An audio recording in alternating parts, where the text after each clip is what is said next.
오늘 우리에게 주시는 하나님의 말씀은 에베소서 3장 1절부터 13절까지 말씀입니다. 우리 한 절씩 교독합니다. 이러므로 그리스도 예수의 일로 너희 이방인을 위하여 갇힌 자 된 나 바울이 말하거니와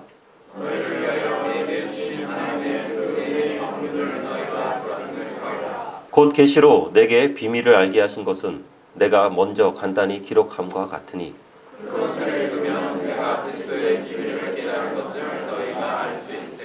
이제 그의 거룩한 사도들과 선지자들에게 성령으로 나타내신 것 같이 다른 세대에서는 사람의 아들들에게 알리지 아니하셨으니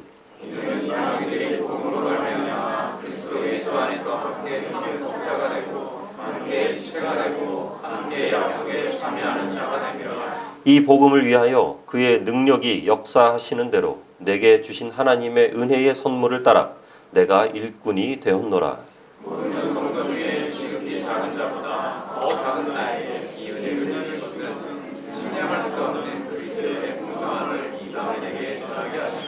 영원부터 만물을 창조하신 하나님 속에 감추어졌던 비밀의 경륜이 어떠한 것을 드러내게 하려 하심이라.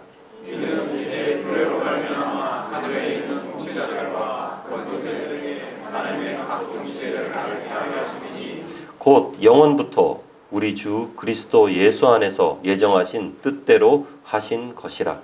우리가 그 안에서 그를 믿음으로 말미암아 함께하고 신을 가지고 하나님께 나아감을 함께 옵니다.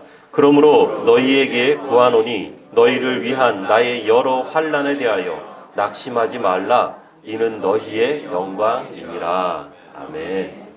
자, 사도 바울은 앞선 1장과 2장에서 하나님의 구원의 계획에 관해서 쭉 설명합니다. 그리고 내용이 무엇인지 굉장히 자세하고 구체적이게 구원의 계획에 관해서 설명했습니다.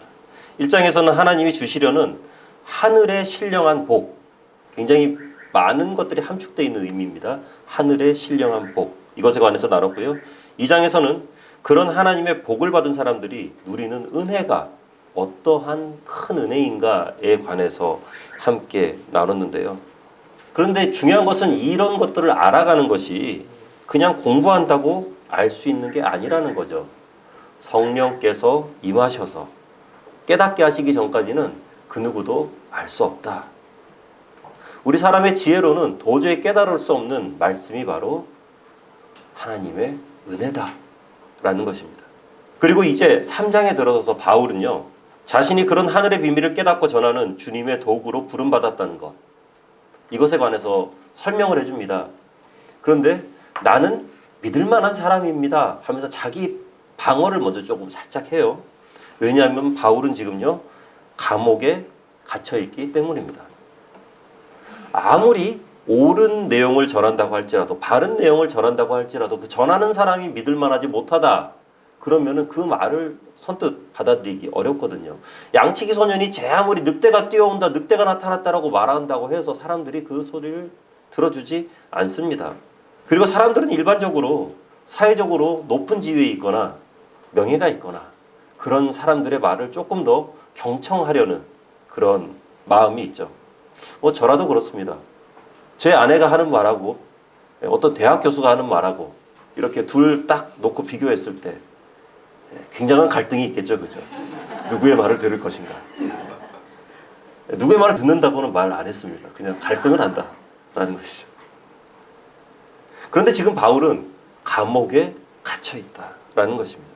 물론 바울이 감옥에 갇힌 것은 이것은 누명이죠. 악성 루머에 따른 그 누명에 의해서 갇히게 된 겁니다. 3차 전도여행을 마치고 예루살렘으로 돌아왔을 때 이방인이었던 드로피모를 성전으로 바울이 데리고 들어갔다라는 그런 뭐랄까요, 이 날조된 조작된 죄목을 가지고 억울한 옥살이를 시작한 거죠. 자기가 하지도 않은 일 때문에 구속돼서 지금 수감 생활을 하고 있는 것입니다. 왜 우리도 좀 살다 보면 이럴 때가 있습니다. 하지도 않은 말인데, 하지도 않은 일인데 사람들의 입방아에 오릅니다. 특히 이곳 제주까지 선교여행을 내려오신 분들이라면 교회 내에서 그런 입방아에 한두 번 정도 오르지 않았으면 이상하죠, 그죠? 예, 다들 그런 경험들이 있을 겁니다. 그리고 직장 상사들이나 아니면 직장 동료들, 믿을 만한 사람들, 그런 사람들의 말을 철석같이 믿고 어떤 일을 해 나가다가 뒤통수 세게 맞은 경험 아마 몇 번들 있으실 겁니다. 우리 어린 자녀들도 그렇습니다. 우리 여기 자녀들 같은 경우도 이제 실컷 놀아요. 게임도 막 많이 하고 TV도 좀 보고 놀다가 이제 공부 좀 시작해야지 하면서 정말 굳센 마음을 가지고 일어나려고 할 때 딱 그 타이밍에 맞춰서 누가 옵니까? 엄마가 딱 나타나죠, 그죠? 엄마가 나타나서 뭐라 그래요? 공부 언제 할 거야? 너는 하루 종일 게임만 할 거야. 다 그칩니다. 억울하고 짜증나고 화나고 내 인생의 태클이 여기서 들어오나 막 그런 생각도 들고요. 참 힘들죠. 하지만 하나님은 아십니다. 친구도 동료도 선후배도 심지어 부모님도 나를 몰라줘도 하나님은 우리를 잘 알고 계십니다. 그리고 쓰라린 마음이 있으면은 그것은 하나님께서 위로해 주십니다. 붙들어 주시죠. 괜찮다고 토닥여 주시는 것이죠. 이런 따뜻한 하나님의 손길을 누리면서 살아가는, 그리고 그 손길을 알면서 살아가는 우리 모두가 되기를 간절히 소망합니다. 아마 바울도 그랬을 겁니다. 예수님은 아시지. 하나님은 다 아시는 거야. 난 거리낄 게 없어. 바울은 당당해요. 그런데 현실은 어떻습니까? 현실은 감옥이에요. 나는 당당한데 현실은 감옥이죠. 수감생활하면서 뭐 하나 제대로 할 수 없는 초라한 신세가 지금 바울의 신세입니다. 사람들도 수군대겠죠. 바울 자기는 아니라 그래도 뭔가가 있으니까 잡힌 거야. 뭔가가 있으니까 지금 이런 얘기들이 나오는 거야. 그래도 바울은 당당합니다. 자신이 있습니다. 왜냐하면 진리의 복음에 대한 확신이 있거든요. 비록 감옥에서 보내는 편지지만 그것은 하나님께서 주셔서 전하는 진리의 말씀이기 때문에 누구든지 다 들어야만 한다. 굉장히 당당하게. 그래서 2절에서 8절 전체의 내용을 쭉 살펴보면은 하나님께서 내게 주셨다. 알게 하셨다. 하나님을 깨달았다. 굉장히 당당하게 이야기하고 있어요. 특별히 3절 말씀을 보면은요. 바울은 하나님의 비밀을 계시를 통해서 알게 되었다. 라고 이렇게 선포합니다. 사실 우리가 알고 있는 이 복음, 우리가 쉽게 말하고 있는 이 복음, 이 메시지는요, 굉장히 깊고 오묘한 메시지입니다. 그리고 엄청난 하나님의 은혜가 이 가운데 녹아들어 있어요. 물론 이 안에서는 그렇죠. 어떤 분들은 또 이렇게 생각할 수도 있습니다. 복음이 이미 세상에 많이 전파됐잖아. 예수님 믿으면 구원받는다는 사실, 그거 모르는 사람이 누가 있어? 이것이 무슨 비밀이야? 다 알고 있잖아. 이 말이 좀 이해가 안 될 수도 있죠. 하지만 복음이 알려졌다 그래서, 복음을 들었다고 그래서 그것을 진짜 안다고 말하기는 굉장히 힘들죠. 이 기호가 뭔지 아마 우리 성인분들은 다들 아실 겁니다. 굉장히 우리의 마음을 쓰리게 했던 그런 기호죠. 그죠? 루트, 제곱근. 벌써 중학교 정도 되면은 이 기호를 보면은 알러지 반응도 나타나는 그런 기호인데요. 그런데 우리는 이 기호를 잘 알고 있죠. 그죠? 그런데 진짜 이거를 잘 알고 있습니까? 자, 이렇게 해놓으면요. 벌써 이제 마음이 어려워지기 시작합니다. 안다고 해서 진짜 아는 게 아니잖아요. 그죠? 복음의 비밀도 좀 이런 루트 같습니다. 근해 공식이라고 하더라고요. 이게 이런 것 같습니다. 복음의 내용과 복음의 능력과 복음의 활용성을 아는 것, 이것은 오직 성령을 통해서만 알게 됩니다. 우리가 이 근해 공식을 알기 위해서는 선생님을 통해서 배워야 되죠. 굉장히 오랜 시간이 걸립니다. 복음에 관해서 우리가 알게 되는 것은요, 개인적으로는 절대 불가능합니다. 이것은 오직 성령을 통해서만 알게 되고요. 오랜 시간 동안 그 성령과 함께 동행할 때 이 복음이 무엇인지 우리가 알게 된다는 거죠. 그러니까 비밀이라고 하는 거예요. 오묘한 비밀이다라는 그런 표현을 사용하는 겁니다. 요한복음 3장을 보면 밤중에 니고데모가 예수님을 찾아옵니다. 그러면서 구원의 비밀에 관해서 물어보죠. 그런 니고데모에게 예수님께서는 복음의 진리를 쭉 설명을 해주세요. 그런데 니고데모가 이상한 소리 합니다. 도저히 못 알아듣겠다 그래요. 결국 요한복음 3장 10절 말씀을 보면은요, 너는 이스라엘의 선생으로 이런 것들도 어떻게 알아듣지 못하냐? 너는 랍비인데 랍비가 이 정도도 이해를 못하냐? 예수님께 혼만납니다. 그런데 또 마태복음 11장 25절을 보면은 또 다른 말씀을 하세요. 이것을 지혜롭게 슬기 있는 자들에게는 숨기시고 어린아이들에게는 나타내심을 감사하나이다. 이스라엘 중에서도 유명한 바리새인이고 랍비였던 니고데모는 깨닫지 못했던 복음을 어린아이들이 깨닫게 되는 이런 좀 아이러니가 복음의 메시지 가운데 일어나게 된다는 거죠. 그래서 사도 바울도 자신의 학문이나 경험을 통해서 깨달은 게 아니라 오직 하나님의 계시로 깨달았다. 이건 바로 성령의 능력 아니면은 안 된다라는 것을 고백하고 있는 것입니다. 그러니까 복음에 관해서 너무 쉽게 생각해서는 안 됩니다.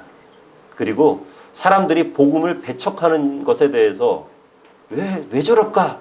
라고 나 도저히 이해가 안 돼. 아니에요. 이해해 주셔야 돼요. 왜냐하면 복음은 이런 거예요. 근해 공식 한 번 더 보여드릴까요? 네. 복음이 바로 그런 겁니다.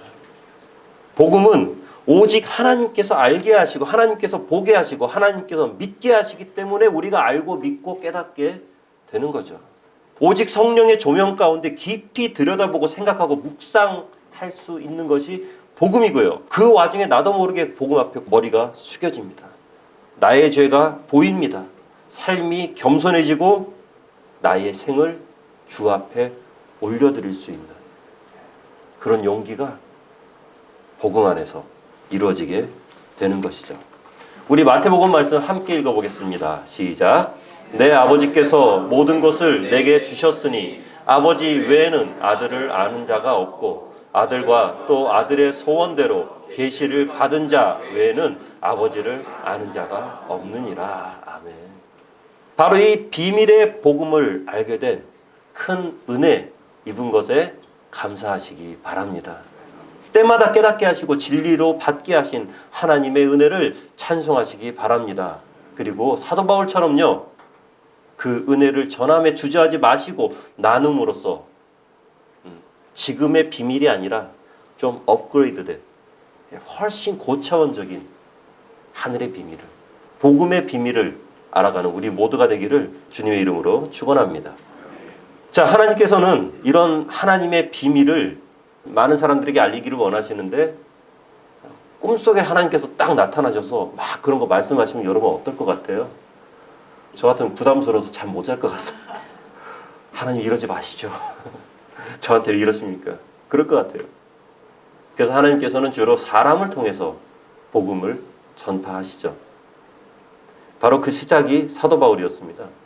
그런데 하나님께서는 이렇게 사명을 주시는 사람이나 아니면은 우리 교회에게 기대하시는 것이 있어요.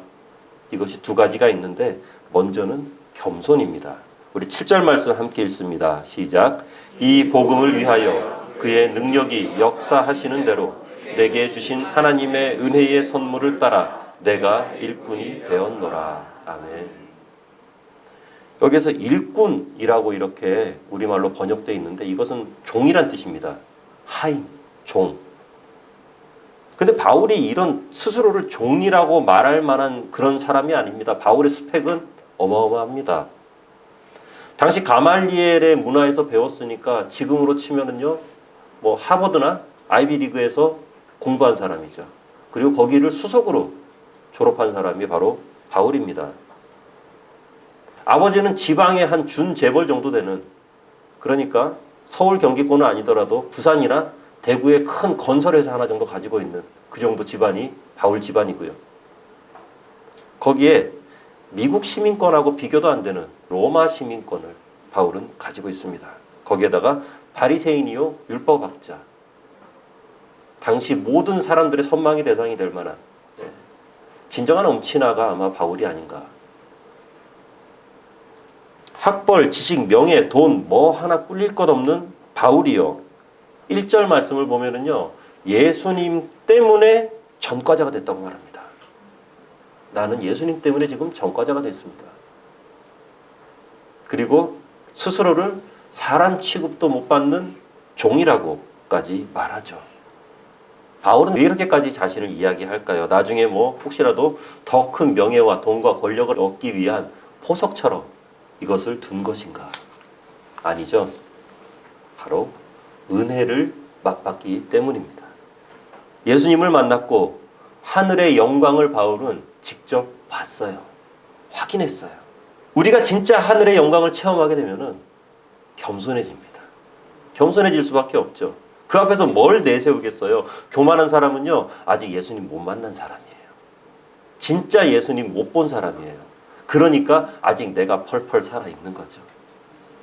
하나님을 제대로 만난 사람은 목이 순식간에 딱 꺾입니다. 그 자리에서 딱 꺾입니다. 천하의 바울도 하나님 앞에서 자신을 보게 된 거죠. 그러니까 8절 말씀을 보면은요, 모든 성도 중에 지극히 작은 자보다 작다. 모세가 이집트 왕자로 잘 나갈 때 그때 하나님께서 부르신 것이 아니라 광야에서 40년 동안 고생 다 하고 난 다음에 하나님께서 모세를 부르시죠. 만약에 이집트 왕자로 있을 때 하나님께서 모세를 부르셨다면은 아마 모세 대단했을 것 같습니다. 의기양양했을 거예요. 야, 역시 하나님 대단하시네. 인재를 알아보신단 말이지. 나 같은 인재는 이 세상에 없단 말이지. 나 말고 누가 200만의 백성을 이끌고 나갈 만한 지도자, 민족의 지도자가 될 만한 인재, 역시 하나님께서는 한 방에 알아보신단 말이에요. 그런데 광야에서 40년 동안 그렇게 고생하고 나니까 모세 어떻게 합니까? 하나님, 저 말고요. 저는 이게 말을 잘 못하는 사람이고 좀 아둔하고 저는 영 몹쓸 사람이니까 우리 형이 있습니다. 형. 형 데리고 가서 해보세요. 형은 조금 저보다 낫습니다. 상태가. 하나님으로부터 쓰임받는 사람들의 가장 큰 특징은요, 겸손이에요. 알아도 모른다고 하고요, 모르는 건 진짜 모릅니다. 함부로 알아도 안다고 말할 수가 없어요. 왜냐하면 하나님의 영광을 보니까, 하나님을 체험하고 나니까 내가 아는 게 아니거든요. 여기 학교, 대학 다니신 분들 아마 아실 겁니다. 이제 갓 교수로 임용된 분들은요, 세상에 모르는 게 없습니다. 물어보면은 다 알고 있어요. 그런데 제 신대원 다닐 때 구약학 교수님 한 분이 옥스퍼드 나오신 분이 계시거든요. 그분이 그 이상한 옛날 고대 문자 사전까지 이렇게 편찬 작업했던 그런 분이었는데요. 교수님한테 교수님 이건 왜 이렇습니까? 라고 이렇게 물어보면 그 교수님은 항상 모른다고 합니다. 전사님 굉장히 좋은 그런 관찰을 하셨네요. 그러면 우리 다음 시간에 한번 이것에 대해서 알아보도록 합시다 하면서 항상 답을 회피해요. 이해가 안 됐는데 나중에 시간이 지나고 나니까 그 교수님이 그렇게 말씀하신 것이 어떤 의미인지는 알겠습니다. 무엇을 아는지가 명확하니까 무엇을 모르는지가 명확해지는 거예요.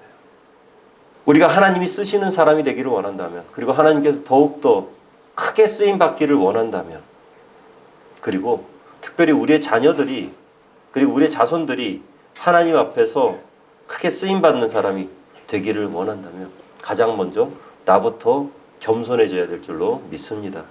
먼저 낮아져서 우리의 눈에 바라보는 것은 우리 이웃의 눈에 들어있는 티끌이 아니라 바로 하나님의 영광만 바라봐야 된다는 거죠. 그런 사람, 그리고 그런 집안을 하나님께서는 반드시 사용하실 것입니다.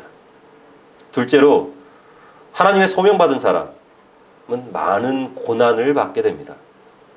이게 쉽지 않습니다. 바울도 감옥에 갇히고요. 죽을 때까지 사람들한테 맞기도 하고요.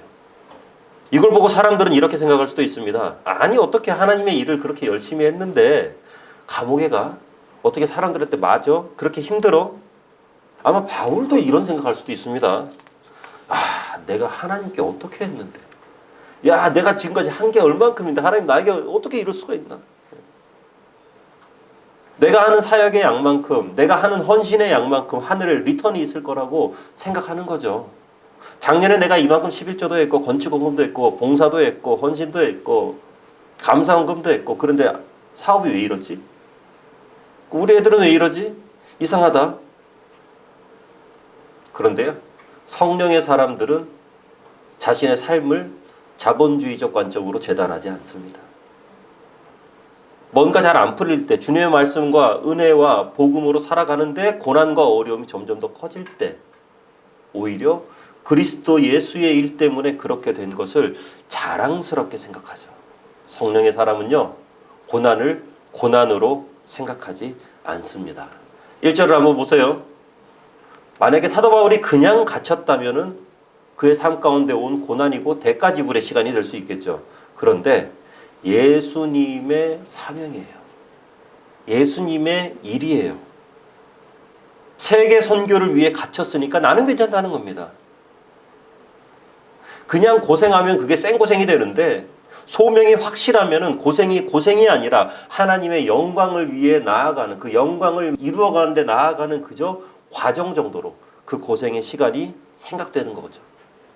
왜 그러죠? 우리 삶 가운데 어려움이 확 닥쳤을 때 어떻습니까? 아침에 눈 뜨자마자 어려움부터 묵상하기 시작합니다. 아, 오늘은 또 왜 그럴까? 오늘은 또 어떻게 될까? 대출은 어떻게 될까? 일은 어떻게 될까? 그 업무는 어떻게 될까? 그 고난을 막 묵상해요. 아침부터 저녁까지 어떻게 하면 이것을 이겨낼지 그 고난을 묵상하다가 어떻습니까? 잠깐 하나님 생각나면 주님 도와주십시오. 그런데 대출은? 하지만 사명이 있으면은요, 이렇게 어려움에 휘둘릴 시간이 없어요. 네. 내일보다 주님의 일이 더 급하니까요. 그리고 내일보다 주님의 일이 더 중요하니까요. 내 처지보다 주님의 일이 더 중요하다 보니까 내 삶에 닥친 어려움은 야, 미안한데 너는 세컨이야. 너는 두 번째, 너는 세 번째, 넌 좀 밀리겠다. 야, 미안하다, 어려움만. 나는 일단 하나님의 일을 먼저 좀 해야겠다. 이런 삶의 자세로 바꾸게 되는 거죠. 그러면서 주님의 일을 감당하게 되는 겁니다. 제가 아는 한 장로님이 계신데요. 굉장히 반듯한 분입니다.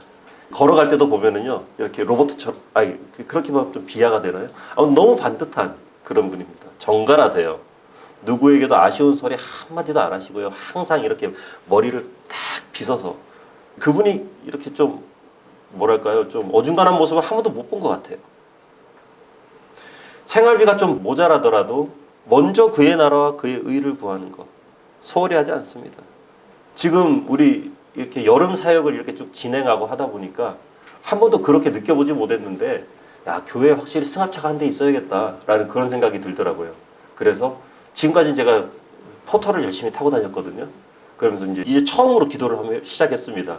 하나님, 이 교회에 차가 한 대 필요할 것 같아요. 그런데 이 장로님이 이 소식을 어떻게 들었나 봐요. 들으시고 헌금을 보내셨어요. 차 사는데 보태시라고요. 제법 큰 금액을 보내셨습니다. 제가 그 집 사정 뻔히 알죠. 바로 전화했어요. 아니, 장로님 어떻게 그러셨어요? 장로님, 뭐 제가 뻔히 아는데. 그러니까 장로님이 저를 굉장히 부끄럽게 하셨습니다. 목사님, 주의 일이 먼저 아닙니까? 이렇게 말씀하시더라고요. 예전부터 생각은 하고 있었는데 소식 듣고 바로 보냈다면서요. 교회 차량 구입에 잘 사용해달라고 그렇게 말씀하시는 거죠. 자기 생활비도 쪼들리는 분입니다. 이분이 넉넉한 분이 아니에요. 이런 것이 쉽게 이해되지 않을 수도 있습니다. 그런데 지난 금요일 날 우리 김선주 목사님 설교 시간에도 말씀하셨잖아요. 그죠?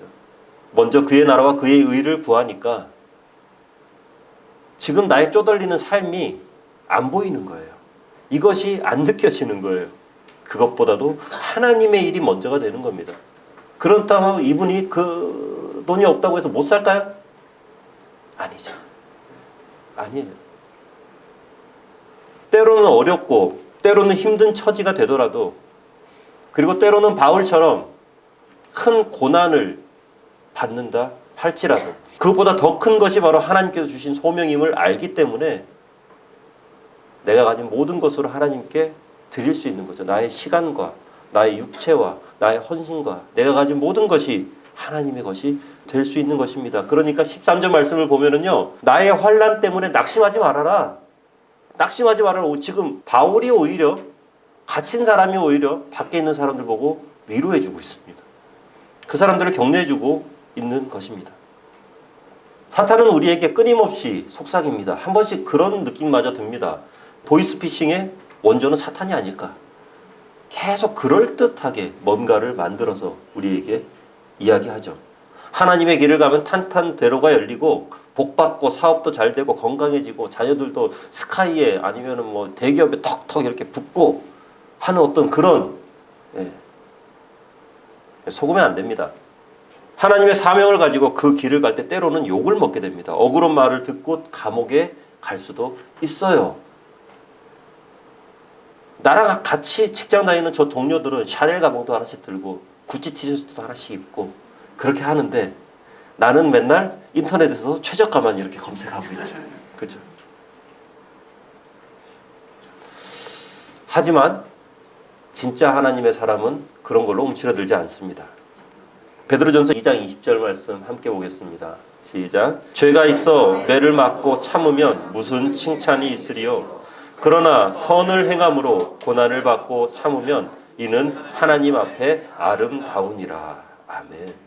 빛이 강할수록 어둠은 짙어지는 것처럼 우리가 하나님의 사명을 행하면 행할수록 우리가 하나님께서 기뻐하시는 일들을 해나가면 해나갈수록 반작용으로 우리의 삶의 고난이 더 크게 다가올 수도 있다는 것이죠. 예수님도 십자가 고난이라는 이 말도 안 되는 고난을 통해서 인류 구원을 이루실 수 있었거든요. 이 세계 복음화라는 말, 큰 비전. 요즘 뭐 교회에서 이렇게 많이들 말합니다. 글로벌라이제이션 하면서 막 크게 대형 교회 가면은요 입구에다가 막 큰 지구본 어마어마하게 막 수천만 원 들여서 만들어 놓고 거기다가 세계 복음화 막 이렇게 글로벌라이제이션 쫙 적어놓습니다. 그런데 그렇게 쿨한 말로 끝날까요? 아닙니다. 세계 복음화를 한다는 것은 세계의 모든 마귀떼들과 싸우겠다는 겁니다. 내가 세계 복음화를 하겠다라고 생각하는 그 순간 세계의 모든 마귀떼들이 그 교회를 향해서 공격하겠다라고 마귀의 선전포고를 받아들이는 것과 마찬가지라는 거죠. 얼마나 힘들겠습니까? 하지만 하나님의 사람은 그런 고난으로 인해서 비참해하지 않습니다. 어려워하지 않습니다. 오히려 영적 성장과 강한 일꾼으로 거듭나는 도구로 그 모든 과정을 사용할 뿐이죠. 베드로전서 4장 14절 말씀 함께 읽습니다. 시작. 너희가 그리스도의 이름으로 치욕을 당하면 복 있는 자로다. 영광의 영 곧 하나님의 영이 너희 위에 계심이라. 아멘. 우리 모두요 겸손한 주님의 일꾼이 돼서 어떤 어려움과 고난 속에서도 예수 그리스도의 비밀을 전하고 증거하며 살아가기를, 그래서 비밀의 증인이 되는 우리 모두가 되기를 주님의 이름으로 축원합니다. 기도하겠습니다. 하나님 아버지, 이 세상은 우리에게 참 많은 것들을 이야기합니다. 그리고 그대로 살아가는 것이 옳다라고 이야기합니다.